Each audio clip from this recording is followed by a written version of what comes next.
This is part two to the Zenith 1936 Chairside Radio restoration. We are working on the cabinet in this series of videos. And today we're going to take out the radio chassis, the guts, the electronics, and the dial, which is a fantastic dial. You'll see that in a second. Zenith's slogan was, "The quality goes in before the name goes on." They've been around a long time. So they introduced the Chairside Radio in 1936, saying, "We're bringing the radio away from the wall." And what they meant was most radios were either tabletop or they were a radio tall type console against a wall.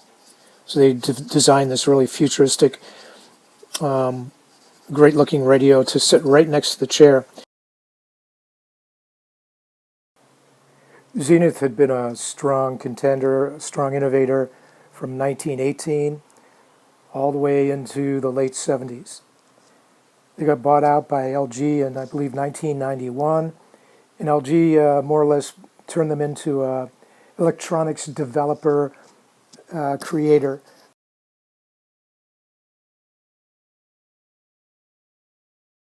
This particular radio, like I note here, was probably stored outside for a while, maybe in a basement, all sorts of drips against it. It must have been placed in all different types of positions. And that's what we're working on, is bringing that back. The varnish is quite old and faded, and as we remove it, we're probably going to see some surprises. And here we're going to see a little bit more of the radio and give you an overall look. And as we come up, we can see the fantastic dial. Most everybody who's done these restorations put a piece of glass over this to slide down. I'm looking into doing wood. Here's the side compartment, which is kind of a cool idea. You can keep magazines and things like that in there, newspapers, and that's the actual color that was used on the piece. And I was kind of surprised that the inside of this particular area wasn't finished. The fins are magnificent. They're just so incredibly retro, but so futuristic, kind of Art Deco. You can see basically all the wood's in really pretty good condition. It's just the water and the water staining. We're going to go after that. But today what we're doing is we're going to take out the radio chassis so we can move on to stripping off the old finish. This is the back of it.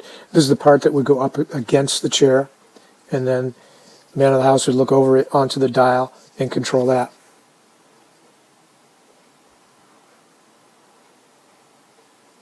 We'll look at those chips on the fins as we're progressing. They're really not that bad.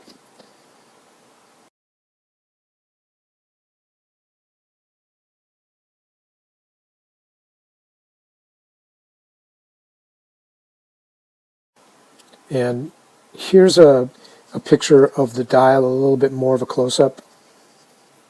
It's really great. The piece is missing one knob. I did find out where to get them online, so I'll be able to replace one of them. They appear to be made of carved wood.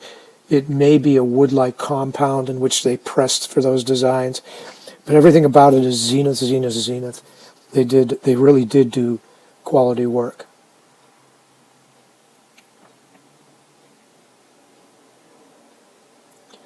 And we're going to come up on a better close-up of the knob, or one of the knobs.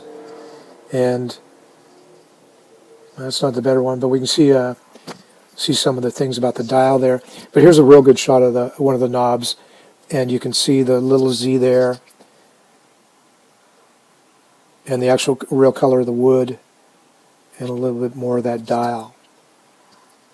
There's another directional dial with volume. And here's a long shot. I thought the project would go a little faster than this. It's not. That's okay. It takes patience, I guess. Here we're going to take off the back. Take a look at how to access everything. And we're going to sort of touch on and revisit the removal of the speaker, but not really very much, because the speaker was in the way of getting out the chassis. All of it seems to be original Zenith material or components inside. I suppose the tubes aren't all Zenith, but the speaker is, and there's even a cool thing. There's a little metal plate with even the serial number on it inside. You'll see that in the first video. We'll see it again in one of the other videos. I didn't have any schematics for the radio, so it was a slow and steady to figure out how to deconstruct it. Take pictures as you go along, so you don't forget where things belong.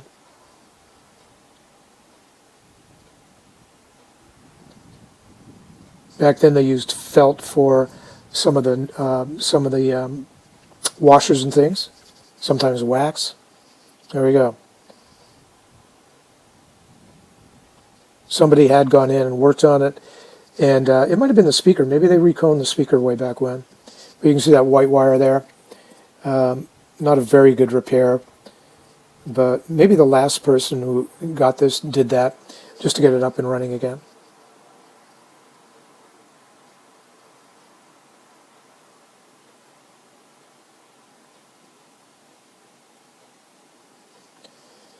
All right, now I got a pretty good idea on how to get it out.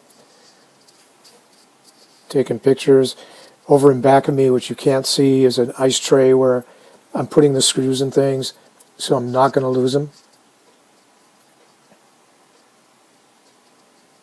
It's actually surprising how few bolts and screws that were needed, and because I took photographs, I actually am storing them in a Ziploc bag.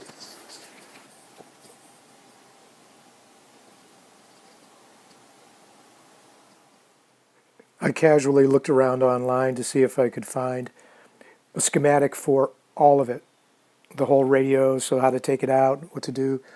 Also on the electronics, of course, it was a little harder than I thought. And so what I'm doing is I'm moving along as I'm looking. I'm not really going to be working on the chassis in these videos anyway. When I get ready to do the electronics, I'll look a little bit harder for the schematics. I think there's a Zenith group up in Canada that I can tap into to help out.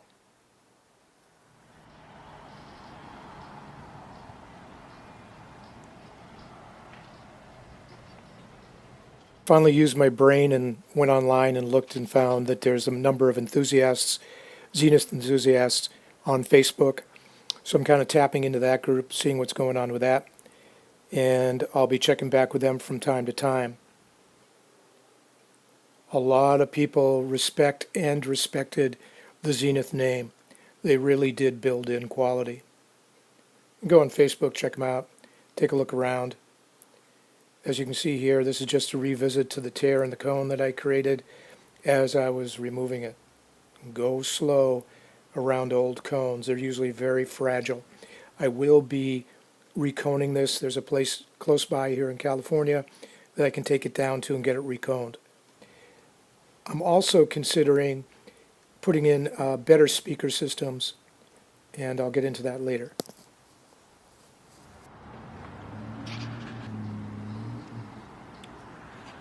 Now the speaker's out of the way, and I've already loosened the bolts, and I'm actually going to just go ahead and take it out. It's nothing you can see because I kind of have to wiggle it out. I apologize for that, but I want to make sure I take it out nice and safely, and I'm going to be in the way of the camera. It did come out nice and cleanly, and there it is. It's just a fantastic piece of equipment. That dial is magnificent.